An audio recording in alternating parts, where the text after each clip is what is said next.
Boa tarde, pessoal. A ideia desse bate-papo aqui de 15 minutinhos é sairmos aqui com dois objetivos.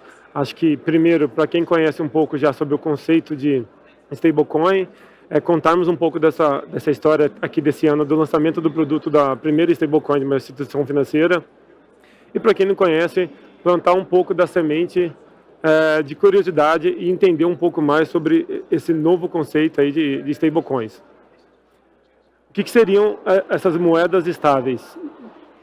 Falando um pouco de conceito, a ideia é que essas stablecoins sejam criptoativos lastreados em outros ativos, sejam eles moedas fiduciárias, o dólar, o euro, alguma commodity como ouro, ou até mesmo outras criptomoedas.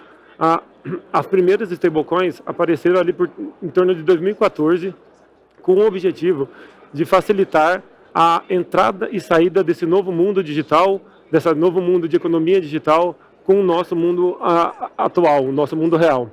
E também diminuir um pouco do risco de quem estava transacionando criptoativos em cima da volatilidade que eles poderiam ter com outros tipos de criptoativos.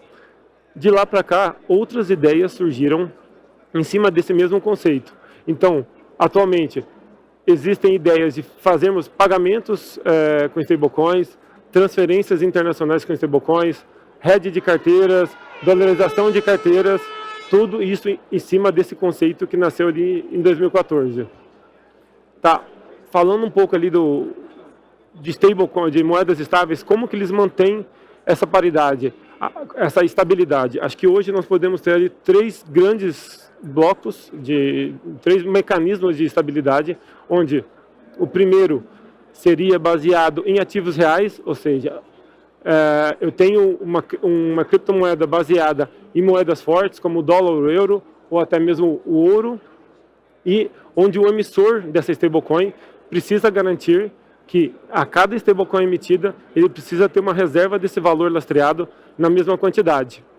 Essa é a maneira mais confiável que temos atualmente, onde temos a garantia de fato dessa paridade.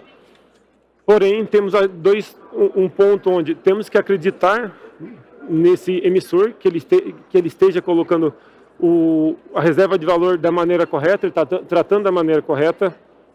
E também temos uma quebra do conceito ali dessa nova tecnologia digital, onde acabamos não tendo uma economia totalmente distribuída e temos algumas instituições centralizadas, o próprio emissor ou a instituição que está fazendo essa reserva de valor.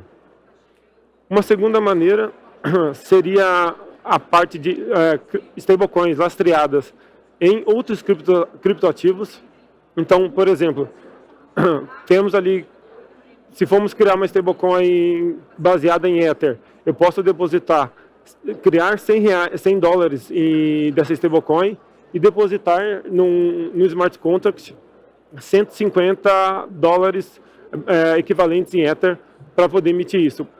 O primeiro ponto seria, eu tenho aqui uma transparência maior, onde estou vendo todo minha reserva de valor dentro dessa tecnologia on-chain.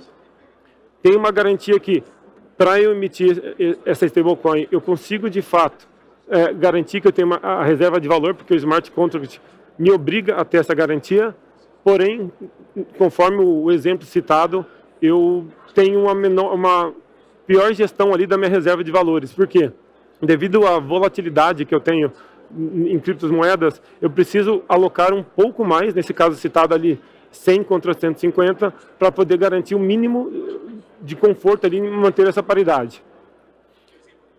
E um terceiro tipo que eu tenho são as stablecoins algorítmicas, onde nesse tipo eu não tenho nenhuma garantia, toda a paridade é garantida em cima de um algoritmo, do smart contract, ele apenas controlando a minha liquidez da minha stablecoin, ou seja, se a minha stablecoin acaba ficando para cima da minha paridade, eu emito mais stablecoin, forçando a volta dela para a paridade, e se ela ficar um pouco para baixo, eu acabo restringindo essa oferta para poder forçar a minha volta ali da stablecoin à minha paridade.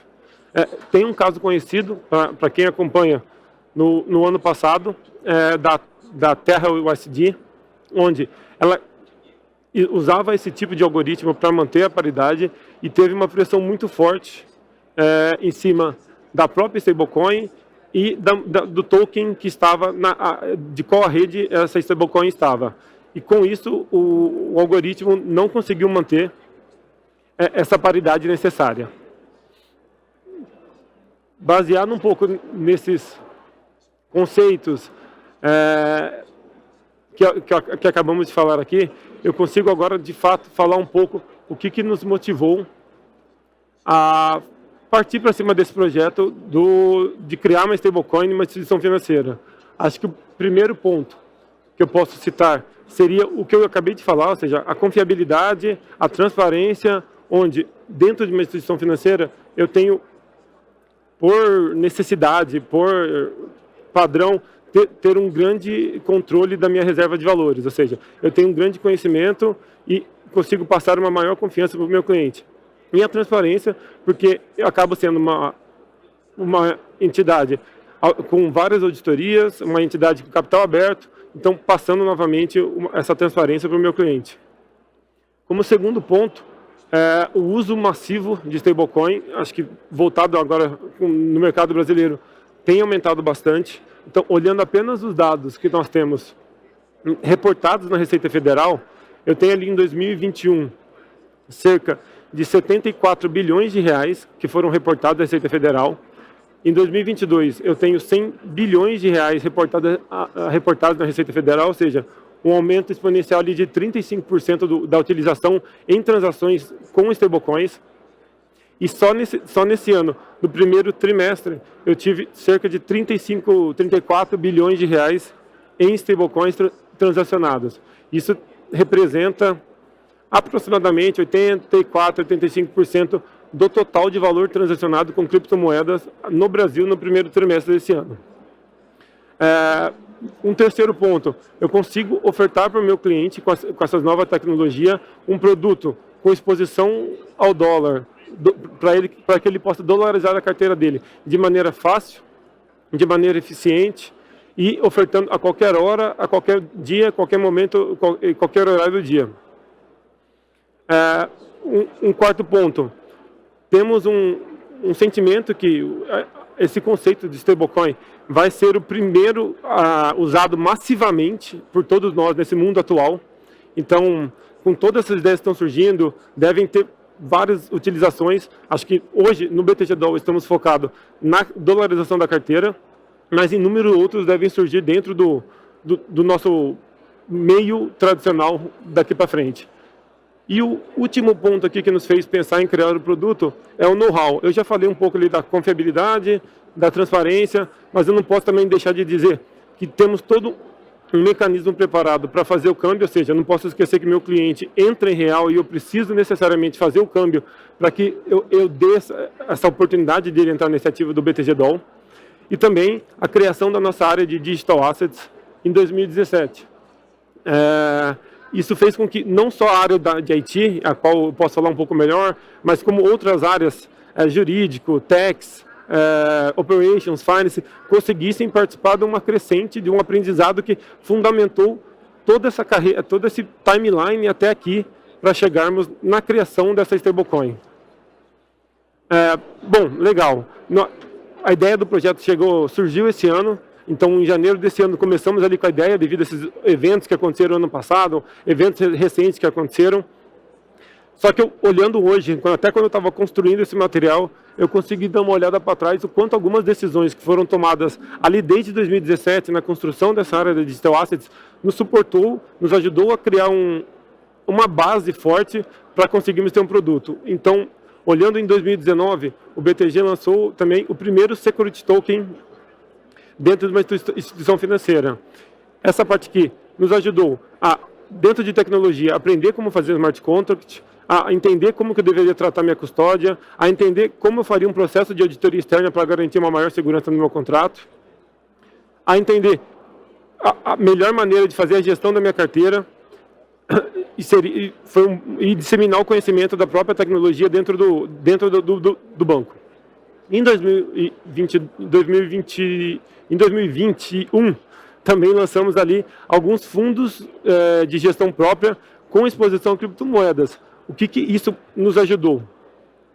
Eu falei ali de novo, confiabilidade, transparência, mas não adianta eu mudar todo o processo do banco e querer ainda continuar passando todos esses requisitos. Então, houve todo um estudo dessas áreas que já citei, de estudarmos como encaixaríamos esse novo tipo de produto, ou seja, esse mundo de economia digital dentro dos sistemas e processos do banco. Por isso que eu acabo destacando essas entregas aqui, a iniciativa desses fundos, o quanto nos ajudou a entrar no mundo digital nesse processo dentro do mundo real ali do banco. Em 2022, lançamos a nossa marca Mint, uma marca voltada estritamente ao mundo de digital assets. Aqui, como eu falei, já conhecíamos um pouco mais da tecnologia, já sabíamos como iríamos montar o processo dentro do banco, mas, olhando aqui, tem um ponto de muita importância, que seria a decisão de termos uma área de custódia cripto proprietária dentro da nossa instituição. Por quê? Tendo essa área de custódia, eu consegui entender melhor de fato como eu deveria gerir as minhas carteiras, como eu deveria criar a minha estratégia de ter wallets única ou diferentes para ter uma gestão melhor, como fazer a emissão, o mint, o burn do meu contrato de maneiras automáticas para garantir com a menor margem de erro possível a minha paridade entre a minha stablecoin e o meu lastro, que é o dólar no caso. Então, foi uma decisão muito acertada que, olhando para trás aqui, nos colaborou bastante. Em 2023 agora, que nem eu comentei, em janeiro desse ano, surgiu a ideia de termos essa stablecoin. Olhando para trás agora, foram apenas 2-3 meses ali para criar, e por isso que eu quis trazer um pouco dessa timeline e ver quanto essas ideias aqui, o quanto essas decisões que tomamos em 4-5 anos, colaborou para termos um produto estruturado, desenhado de maneira rápida e atendendo cada vez mais os clientes ali de maneira diferenciada. Bom, que nem eu falei, era um papo rápido aqui de 15 minutos, então a ideia aqui era passar um pouco, para quem conhece o conceito de stablecoin, como que foi esse desafio, como que trouxemos as ideias de 2017 até hoje, e para quem não conhecia ou conhecia menos esse conceito de stablecoin, criar ali uma semente de curiosidade para poder aprender um pouco mais, entender um pouco mais e disseminar esse conhecimento. E nesse mundo virtual também aqui me colaborou o nervosismo aqui também, que o presente palestrante que vos fala, não desmaiar aqui. Então, muito obrigado pela atenção de todos.